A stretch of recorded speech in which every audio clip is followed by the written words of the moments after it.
ನಮಸ್ಕಾರ ವೀಕ್ಷಕರೇ, ಜ್ಞಾನದೇಗುಲ ಜಾಲತಾಣಕ್ಕೆ ಆಧಾರದ ಸ್ವಾಗತ.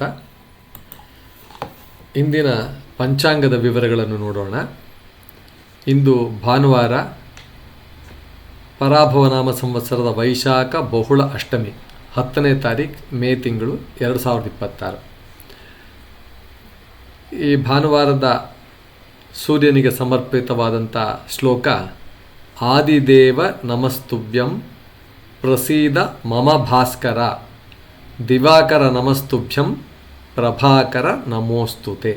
ಇನ್ನೊಮ್ಮೆ ಹೇಳ್ತೀನಿ, ಆದಿದೇವ ನಮಸ್ತುಭ್ಯಂ ಪ್ರಸೀದ ಮಮ ಭಾಸ್ಕರ, ದಿವಾಕರ ನಮಸ್ತುಭ್ಯಂ ಪ್ರಭಾಕರ ನಮೋಸ್ತುತೆ.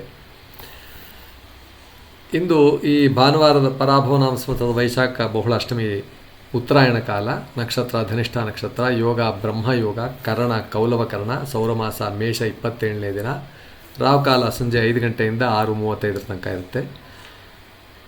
ಈ ದಿನದ ವಿಶೇಷ ಏನಂದರೆ ಕಾಲಾಷ್ಟಮಿ ಅಂತಕ್ಕಂಥದ್ದು ಒಂದು ವಿಶೇಷವಾದ ಒಂದು ಆಚರಣೆ, ಮತ್ತು ಮದರ್ಸ್ ಡೇ, ತಾಯಂದಿರ ದಿನ ಅಂತಕ್ಕಂಥದ್ದು ವೆಸ್ಟರ್ನ್ ಕಲ್ಚರಲ್ಲಿ ಬಂದಂಥದ್ದು ಮದರ್ಸ್ ಡೇ ಅಂತಕ್ಕಂಥದ್ದು.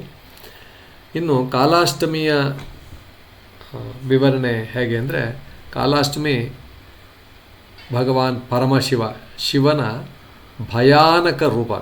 ಕಾಲ ಅಂತಂದರೆ ಅವನ ರೂಪವೇ ಒಂದು ಕಾಲಭೈರವನಿಗೆ ಸಮರ್ಪಿತವಾದಂಥ ದಿನ. ಈ ಮಹತ್ವ ಎಂದರೆ, ಕಾಲಭೈರವನು ಕಾಲದ ಅಧಿಪತಿ ಮತ್ತು ರಕ್ಷಕ. ಕಾಲಭೈರವ ಅಂತಂದರೆ ಪಾಪ ನಿವಾರಣೆ ಮತ್ತು ಭಯ ನಿವಾರಣೆಗಾಗಿ ಇರತಕ್ಕಂಥ ದೈವ.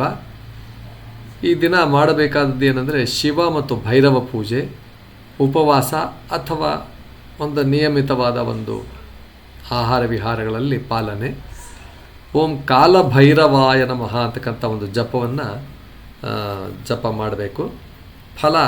ಅದರ ಫಲ ಅಡೆತಡೆ ಅಂದರೆ ಏನಾದರೂ ಒಂದು ತೊಂದರೆಗಳಿದ್ದರೆ ಅದರ ನಿವಾರಣೆ ಆಗುತ್ತೆ, ಶತ್ರು ಭಯ ನಿವಾರಣೆ ಆಗುತ್ತೆ, ಮನಃಶಾಂತಿ ಮತ್ತು ಧೈರ್ಯ ಬರುತ್ತೆ. ವಿಶೇಷವಾಗಿ ಕಾಲಾಷ್ಟಮಿಯಲ್ಲಿ ಭಕ್ತಿ ಇದ್ದರೆ ಜೀವನದ ಕಷ್ಟಗಳು ಕಡಿಮೆ ಆಗ್ತವೆ ಅಂತಕ್ಕಂಥದ್ದು ಒಂದು ನಂಬಿಕೆ. ಇನ್ನು ತಾಯಂದಿರ ಮದರ್ಸ್ ಡೇ ಅಂತಕ್ಕಂಥದ್ದು ತಾಯಿಯ ಪ್ರೀತಿ, ತ್ಯಾಗ ಮತ್ತು ಕಾಳಜಿಯನ್ನು ಗೌರವಿಸುವ ದಿನ.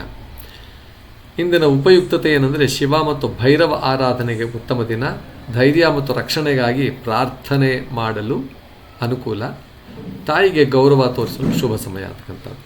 ಇಂದಿನ ಸಂದೇಶ, ತಾಯಿ ಮತ್ತು ದೇವರು ಈ ಇಬ್ಬರ ಆಶೀರ್ವಾದ ಇದ್ದರೆ ಜೀವನ ಸದಾ ಸುಖಕರ ಅನ್ನುವ ಸಂದೇಶದೊಂದಿಗೆ ಇಂದಿನ ದಿನನಿತ್ಯದ ಪಂಚಾಂಗದ ವಿವರಗಳು ಮುಕ್ತಾಯ ಮಾಡುತ್ತಿದ್ದೇವೆ. ನಮಸ್ಕಾರ.